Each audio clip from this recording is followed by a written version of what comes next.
Delighted to be here, and I guess I'm a little bit out of my comfort zone today. I'm a time management expert. I work with men and women to find them time. I am not a mass participation sport expert. I did go in a biathlon a couple of years ago and I managed to finish without killing myself, so I was very proud of that, but I'm a bit of a casual jogger. But what I'm here to do today is talk to you about the 5 reasons why you need more women participating in your sports and why you need them now. I've got one goal today, and that's to leave you not only entertained and educated, but I want to leave you with a lasting impact on the way you perceive the value of time in your industry. Because I can tell you right now, it is not muscles, it is not strength or stamina or endurance that is going to make a lasting impact on the lives of people in your industry. It's time. And if you can give them back more time, they will come to your events and they will come in droves. I'm going to give you the 5 reasons why, the 5 key benefits that we see around attracting more women to your events.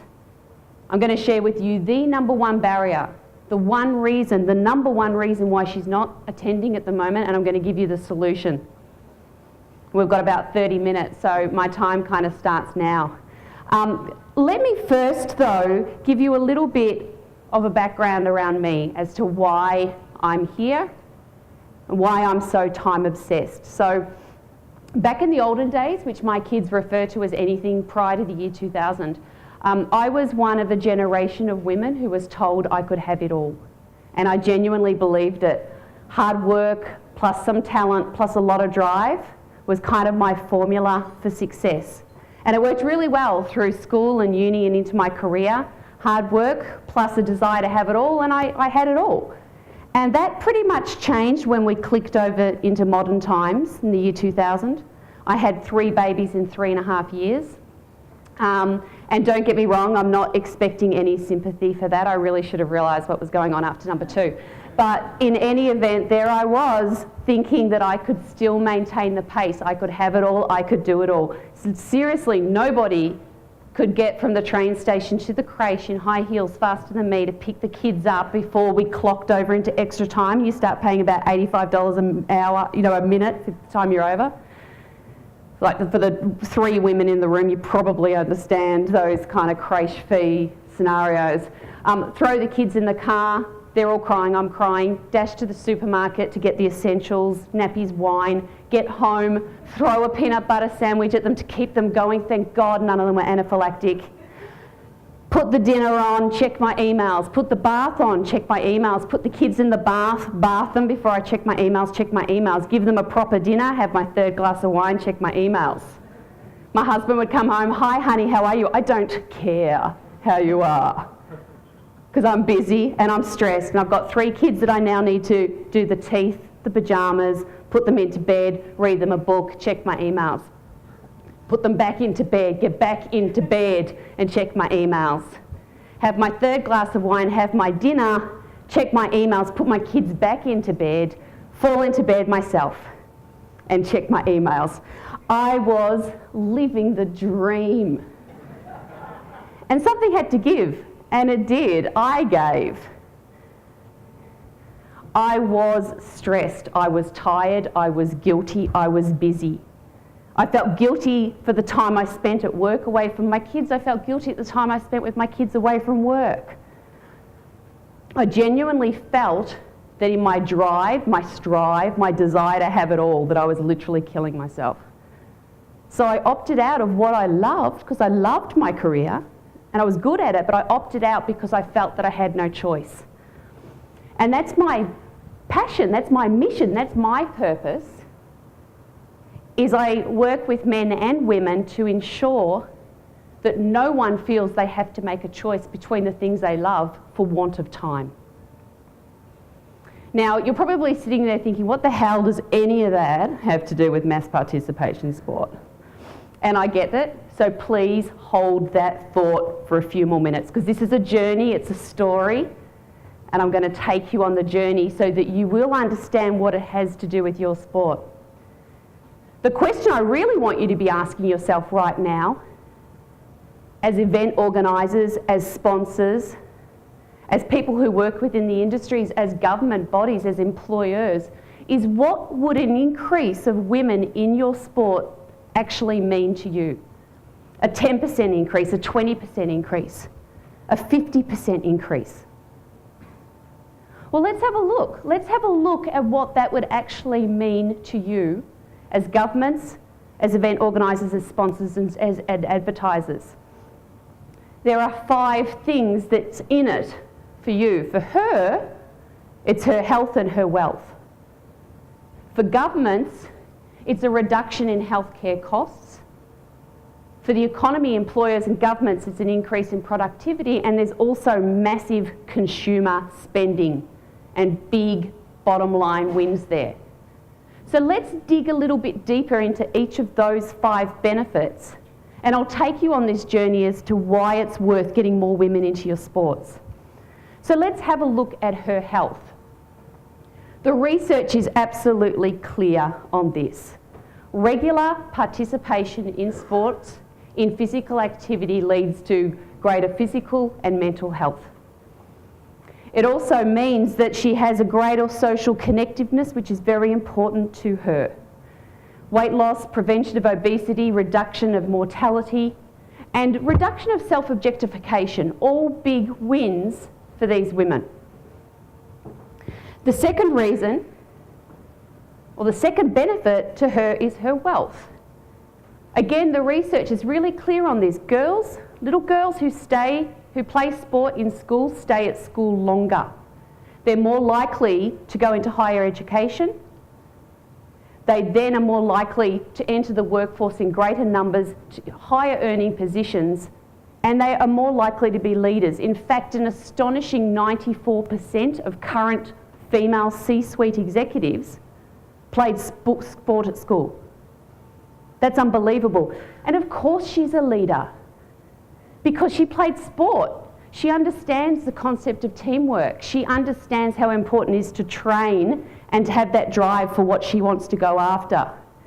She celebrates wins. She's resilient. She learns from her losses. So of course she was a leader. Again, from a personal wealth perspective, all really big wins for her. The next reason is a huge one for governments. And this is the cost and the projected future cost of healthcare. Lack of physical activity is the 4th leading risk of global mortality. And in terms of obesity alone, the annual global cost of obesity is $166 billion US. Now, children who are overweight are at a higher risk of becoming obese adults and are then suffering from all of the health detriments that are associated with that insidious illness. And yet in Singapore, 13% of school children are listed as being overweight. And alarmingly, the number of children in Singapore under the age of 5 who are overweight grew 38% between the years 2000 and the years 2016. From a diabetes perspective, of the 370 million people who suffer from diabetes worldwide, 200 million of them are in Asia. And from a cardiovascular perspective, the number in deaths of people who die from cardiovascular diseases in Asia, it's 60% of the 17 million people who suffer from this globally. And the number of deaths in total in Southeast Asia, of all of the deaths, 30% are because of cardiovascular disease. Now that doesn't even touch the surface on things like the cost of elder care. Now in Asia, Asia is ageing faster than any other region in the world because their life expectancy is linked to greater advancement in healthcare and also rising incomes. And it's projected that the cost of elder healthcare in Southeast Asia by the year 2025 is going to be $20 trillion. And in Singapore alone by 2025, we're looking at $49 billion. All good reasons why we need more women participating in your industry. And I'm going to draw the link back to women in a minute when it comes to these statistics. The fourth reason why we need more women participating in sports are productivity benefits. So we already know, I've already talked about the concept that girls who play sports stay at school longer, they're more educated, they enter the workforce in higher numbers into higher paying positions. Of course, that then translates to the bottom line for business. This is good for governments, this is good for the economy. So much so that McKinsey predicts that by the year 2025, if we have achieved gender equity in the global workforce, then that will add $12 trillion to the global economy. And a healthier workforce means higher productivity. The statistics and the data is very clear around that. It also means reduced absenteeism. You're going to see higher rates of volunteering. You're going to see lower or the lowering of the stereotype around girls entering into non-traditional fields of working, like the STEM fields. So from a productivity perspective, it's absolutely critical. Again, this is one of the key benefits for getting more women involved. And finally, the fifth one, this one is a no-brainer. She is a power consumer. The more women you have involved, the more participants generally you have in your events, obviously you're going to see a rise in the consumption of goods and services. There's going to be infrastructure investment in your cities. There's the rise in associated sports tourism, plus place association tourism, because people are watching these events online, they're watching them on telly. And they think that's a country I'd love to go and visit. Increase in hospitality, networking, business opportunities, sponsorship, advertising opportunities. It's a no-brainer, this one. More participants, significantly more participants, mean more dollars. So what's the solution? They're the 5 reasons. What's the solution? How do you get more women involved in this sport? Who do you chase after? Because there's no one stereotypical woman out there. So the answer is you go after mums, and in particular you go after millennial mums. 83% of new mums globally are millennials. In China alone, there are 320 million millennial mums. Just imagine what it would mean to your industry if you tap into that woman. And she is a powerhouse. Firstly, she is the #1 influence when it comes to influencing her children. And this brings back the question about overweight children. We had the discussion, the panel earlier, how do we engage our children in sport? And there was discussion around, well, we go to the schools and we go to the YMCA and we encourage them, and that's all brilliant. But the #1 influence is the mum. And if you can tap into her and you can influence her, she will influence her kids, because the data is absolutely conclusive on this. Active mums have active kids. She's also a social influencer. This millennial mum is highly connected. She's massively networked. And she loves hanging out with her friends. So if you can tap into her and you bring her along for the journey, she's going to bring her mates with her. In fact, the #1 reason non-traditional women who don't traditionally participate in your events, the #1 reason they give for actually coming along is to hang out with their friends. So 57% of women who exercise, of these mums who exercise, will bring a friend or a family member or multiple friends and family members with her. So she is connected and she is an influencer. She also controls the family budget. She is a powerhouse consumer. And in Asia, she's actually purchasing for 3 generations. Herself and her partner, her kids and her parents. So just imagine if you tapped into this woman. this amazing millennial woman. She's a little bit younger than me, but she's still amazing. What would it mean to the bottom line? What would a 10%, the question I asked, a 10%, a 20%, a 50% increase in participation from this woman mean to your events? So go out and get her. There's a catch. There's always a catch. There's a catch, and it's a big one. The benefits do not resonate with her. You can talk to her about her health and her wealth and the cost of healthcare and productivity increases and the powerhouse consumer that she is. You can talk to her all about that. It does not resonate. So there's no point in pitching those benefits to her because she's not listening to those benefits. What you need to do is you need to identify her barriers. You need to identify, understand her pain point and tap into that. Because if you can identify and then resolve her pain point, then she will participate because then she's going to start listening to the benefits. And we already know that when she participates, she brings her friends and her family along.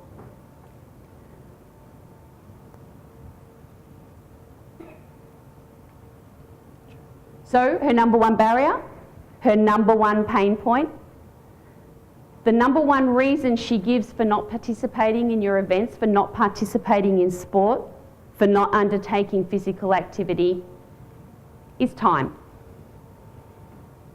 This clicker's killing me. Is time.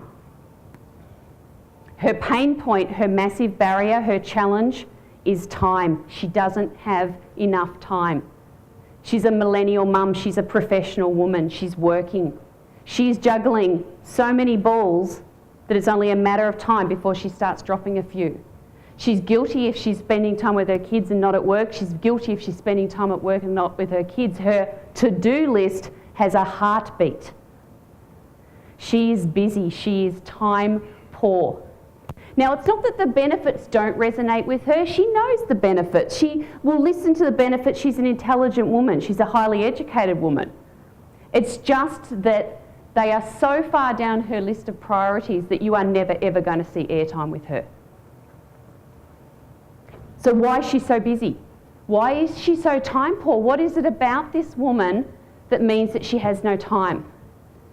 Well, firstly, she's a mum and she's a professional. And as a professional working woman, on average, she's interrupted every 10 minutes. And when she's interrupted, it takes up to 23 minutes for her to refocus to the point of focus she had at the time of the interruption.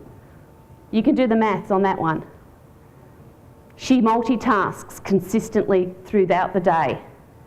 She's sitting on her phone, she's sitting on her computer, she's got her emails flashing in the corner. She is constantly multitasking, and when you multitask, your productivity goes down by 40%. Now that's the equivalent of losing 10 IQ points. It's the equivalent of losing a night's sleep. So even before she starts and she rocks up to work, she's almost working at half of her capacity. And then in a typical week, she's spending 2 days a week in, week out, year in, year out, in meetings. And then she's spending another 2 days a week, year in, year out, reading and responding to emails, which leaves her with roughly 6.5 hours of non-interrupted productivity time to do her job a week. Now, these stats apply to all you blokes in the room as well, but I'm pitching to you about women. But you can take all these stats away with you because all of them apply equally to you. But you're less motivated by the barriers. You're more likely to want to go into the marathon or into the bike race or into the Spartan event because you're less tuned in to the pain points, because biologically she's tuned into the pain points. Because she feels guilty if she's not spending time with her kids, and she feels guilty if she's not spending the family budget on the kids.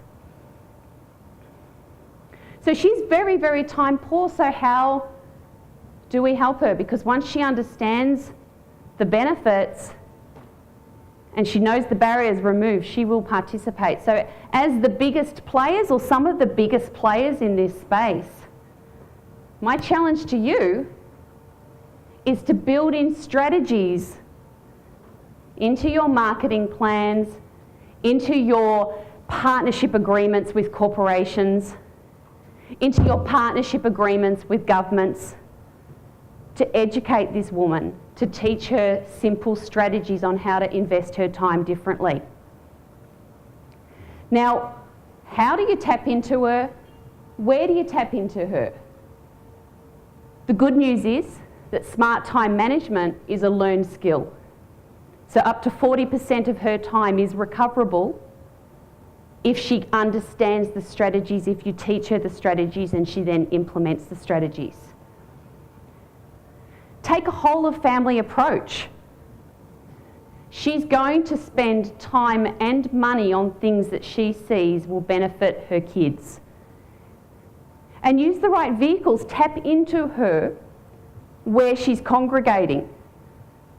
On average, she's checking her smartphone 85 times a day. And she's spending up to 5 hours on social media. So that's probably a pretty good place to start. Partner with governments in the locations that you are running events. Partner with big corporates. We heard this morning about B2B2C. Go out to those big corporates and say, we're going to work with you to improve the time management, the productivity of your employees, and you can sponsor us and we're going to teach everyone else in this community how to manage her time differently as well. Ultimately, as the biggest players in this space, you have a lot to win, but there's also a lot to lose because you're leaving a lot on the table with this particular woman. Now, for those of you who want to dig a bit deeper, if you want to teach her how to find her time, come and have a chat to me and we'll talk about how we can find her time, because ultimately, if you guys get this right, everyone in this room will be a winner in this game. Thanks. I've got time for questions.